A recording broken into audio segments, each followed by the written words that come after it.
Boa noite. Está preso o motorista do caminhão responsável por mais um acidente no anel rodoviário.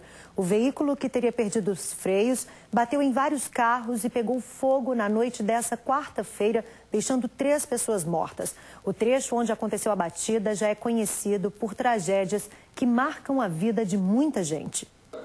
Falar sobre o anel rodoviário faz Mauro Rezende Piâncio voltar 8 anos atrás. Era 11 de setembro de 2011, quando o carro do empresário foi um dos 12 veículos atingidos por um caminhão desgovernado. 6 pessoas morreram na tragédia. Foi revolta porque já passaram 8 anos e nada foram feito.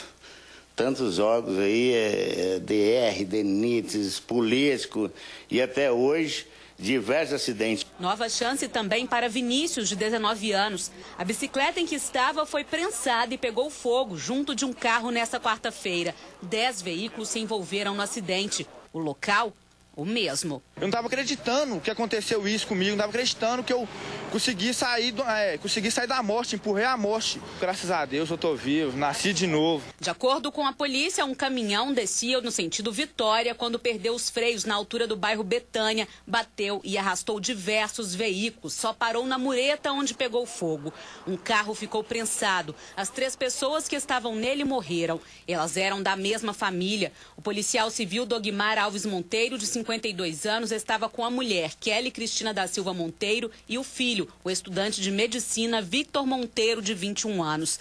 Este subtenente dos bombeiros, que ajudou no socorro, disse que só com a perícia foi possível identificar as vítimas. Com 27 anos de profissão, ele lamenta mais uma tragédia. Nós fomos só identificar isso já tarde da noite, que através da perícia e o levantamento através da Polícia Militar do sistema deles, que consultou a placa do veículo e o proprietário. Estamos mexendo com vidas, e vidas que são acidentes que poderiam ser evitados.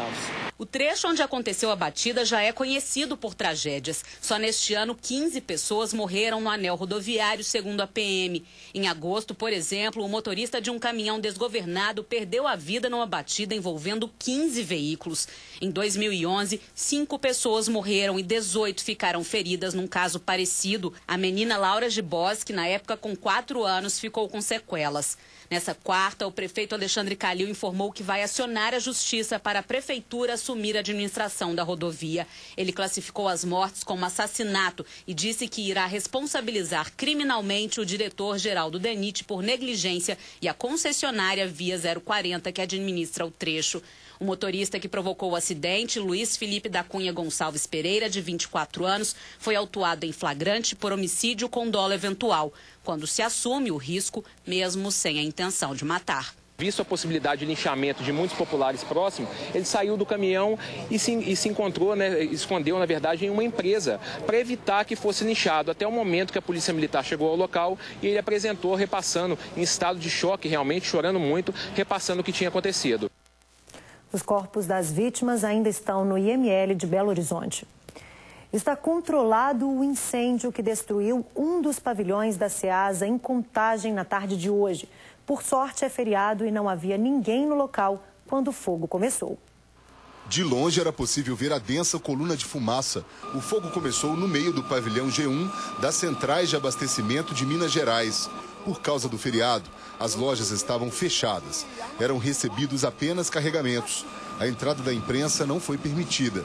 Alguns funcionários registraram o momento em que o incêndio tomou conta do local. A estrutura em si foi comprometida. Quem vai fazer uma análise mais aprofundada, então logo tenhamos debelado, vai ser o pessoal da Defesa Civil. Mesmo com 10 viaturas no combate, em pouco menos de meia hora, as labaredas já tinham destruído parte da estrutura do telhado, que veio abaixo.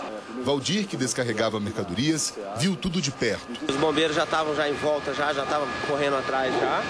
Aí o fogo começou a dilacerar isso aí. Segundo os bombeiros, essa ação de combater as chamas tem sido um trabalho muito delicado e arriscado também. Isso por causa das lojas que funcionavam bem no meio do pavilhão. Elas vendiam materiais muito inflamáveis, como brinquedos, embalagens e pneus. E também por causa de um estabelecimento que comercializava agrotóxico, que torna essa fumaça toda ainda mais perigosa.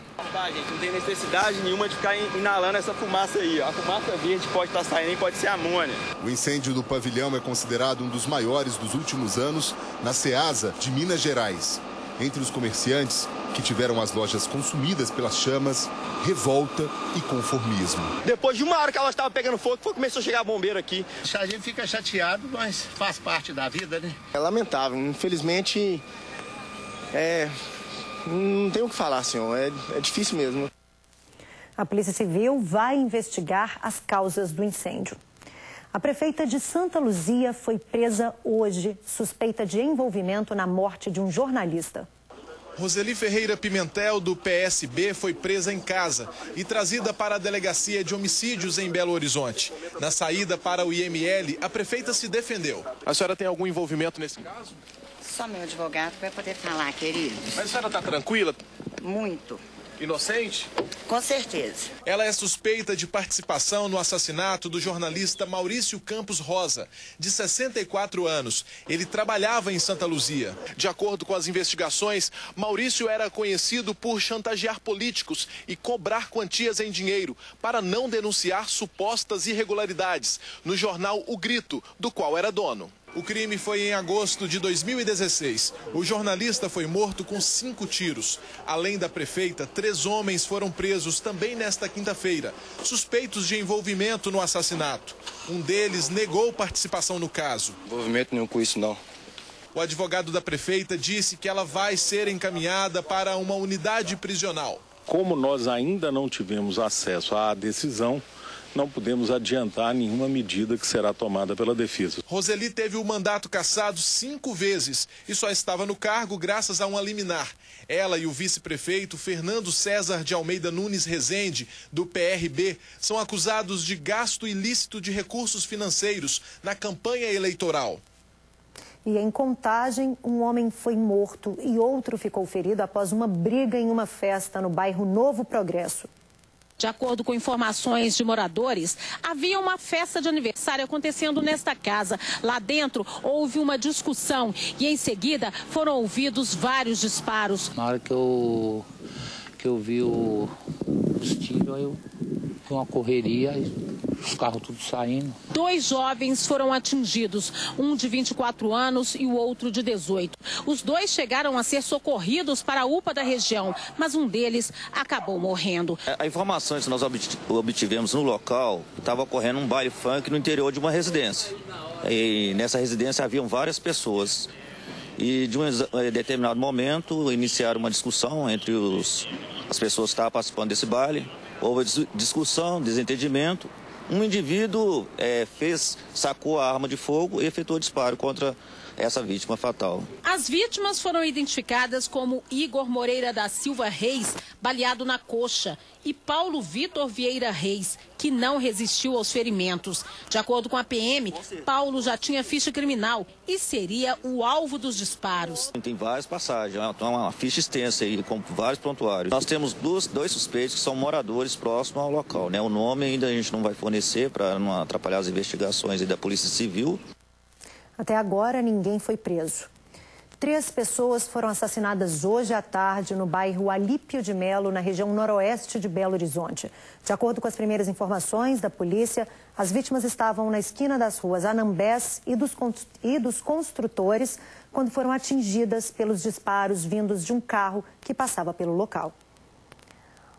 Um dentista teve o carro roubado no bairro Santa Efigênia, na região leste da capital. Imagens de uma câmera de segurança mostram a ação rápida dos criminosos. As imagens mostram quando 2 jovens sobem a rua e passam ao lado do veículo que está parado na pista. Eles dão a volta despistando e em seguida rendem o motorista e a moça que está na janela do carro. A ação é rápida, mas dá para ver a arma de um dos criminosos.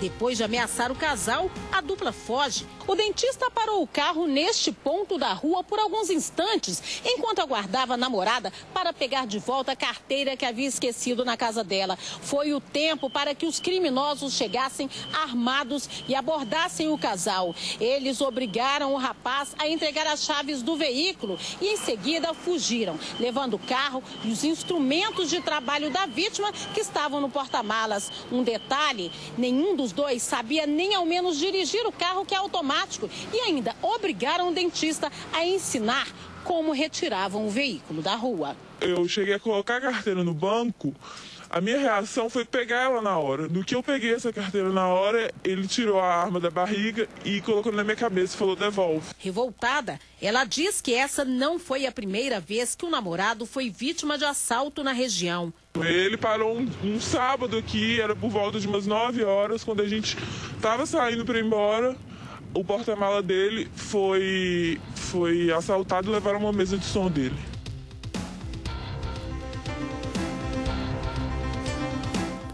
Milhares de pessoas acompanharam o desfile de 7 de setembro na Avenida Afonso Pena, no centro de BH.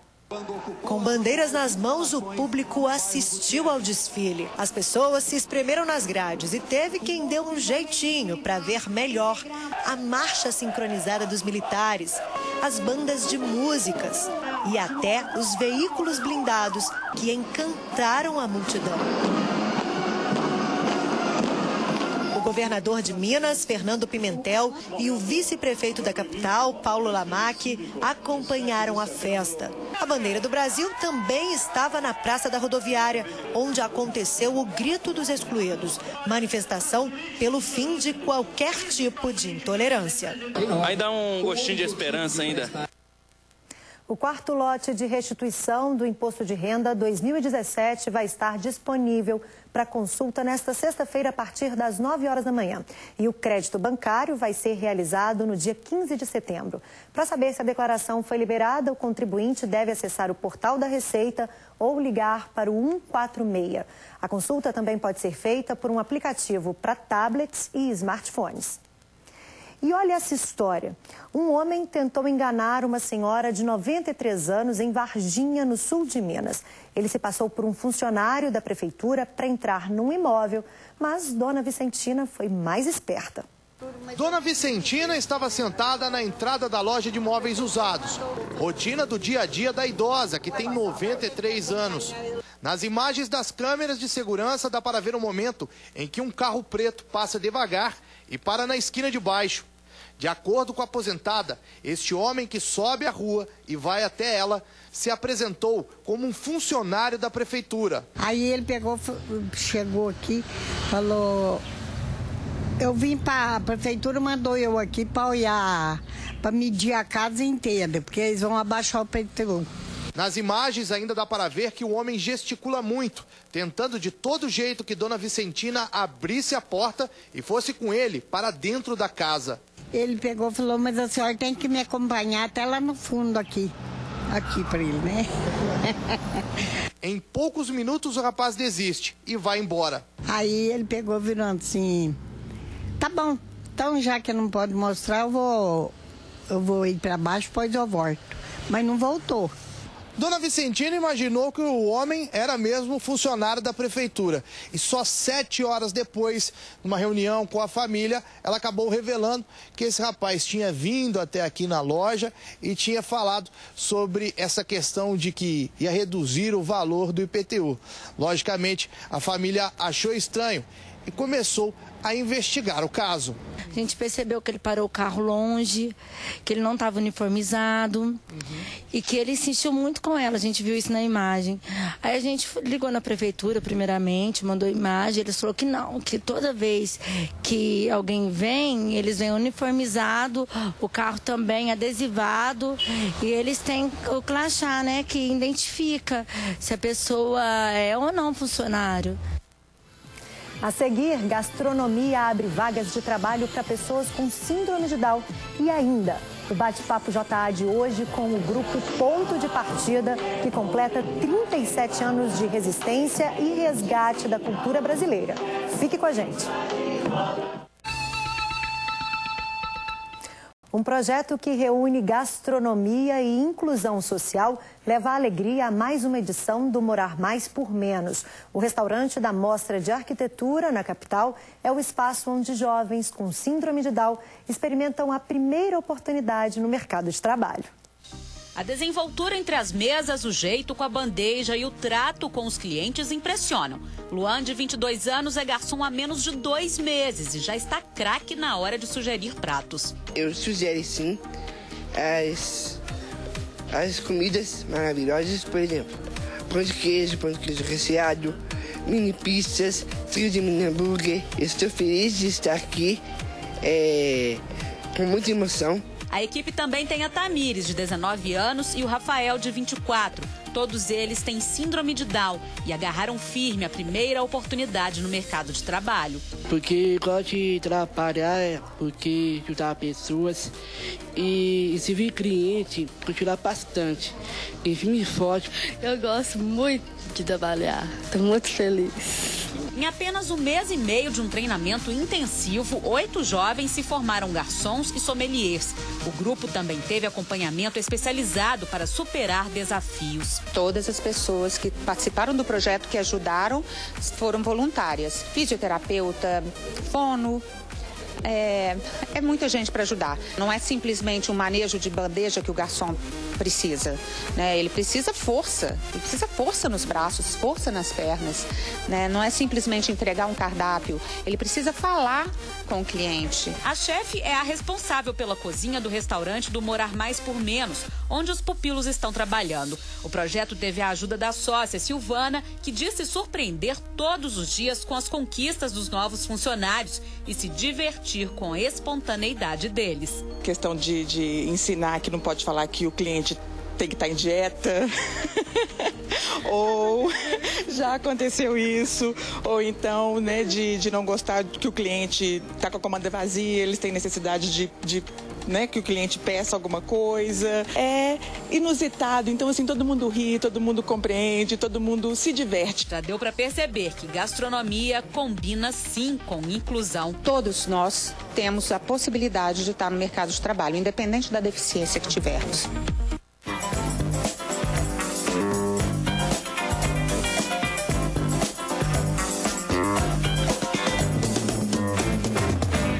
O Bate-Papo JA de hoje veio para o teatro e vai contar para vocês um pouco da história de um grupo mineiro de Barbacena que começou uma trajetória muito bacana em 1980. Senhoras e senhores, Grupo Ponto de Partida.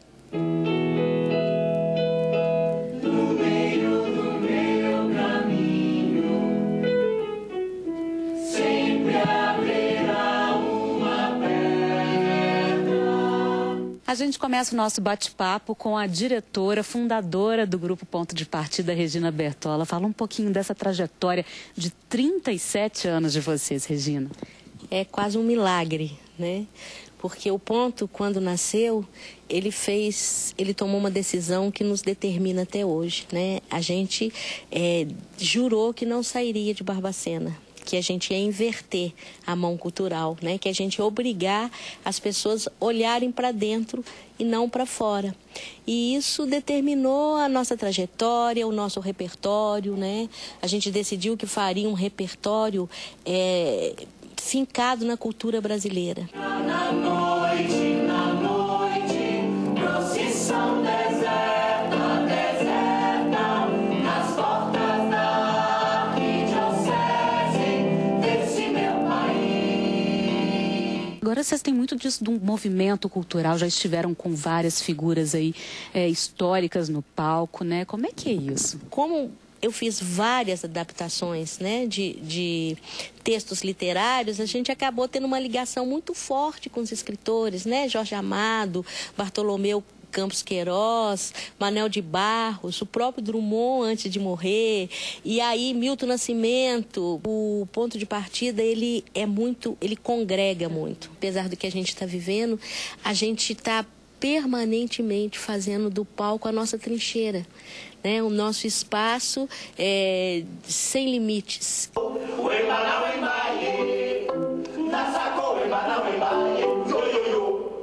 E agora a gente vai conversar com 2 dos atores desse grupo tão bacana. Pablo, que está desde pequenininho, desde 3 anos de idade, acompanhando aí essa trajetória, não é isso? Isso, né? Para mim, mais que para todo mundo, mas eu acho que já virou quase que uma filosofia, né, de vida. Assim, é uma questão que ultrapassou o limite do teatro. O que é, Júlia, para você levar isso, essa cultura, todo esse movimento para todos os cantos aí, não só de Minas, mas do Brasil? Né? É um orgulho e um privilégio, né? A gente poder atuar no nosso tempo histórico dessa forma, né? Através da arte, através da preservação do nosso patrimônio, cantando a gente brasileira, É um privilégio mesmo, é uma honra. Lança teu claro raio ordenador. Conserve em mim ao menos a metade do que fui de nascença. E a vida esgarça. Eu queria aproveitar e convidar também, a gente tem em Barbacena um espaço lindo, que é a Estação Ponto de Partida, que tem um café, que tem feira de flores, um jardim feito em parceria com o Instituto Inhotim e que fica aberto sempre. Então vamos lá visitar, gente. Barbacena está tão pertinho, né, da capital e de várias outras cidades, vai ser um prazer receber todo mundo lá. Com certeza, vale muito a visita. Muito obrigada, viu, gente? O Bate-Papo JA fica por aqui. Até a próxima, pessoal. Tchau.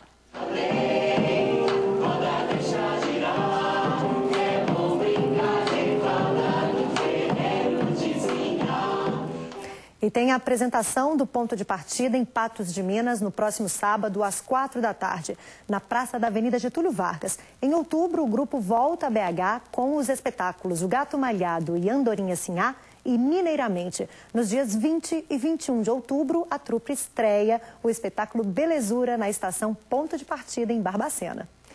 A gente volta amanhã a partir das 7h15 da noite. Até lá. Tchau.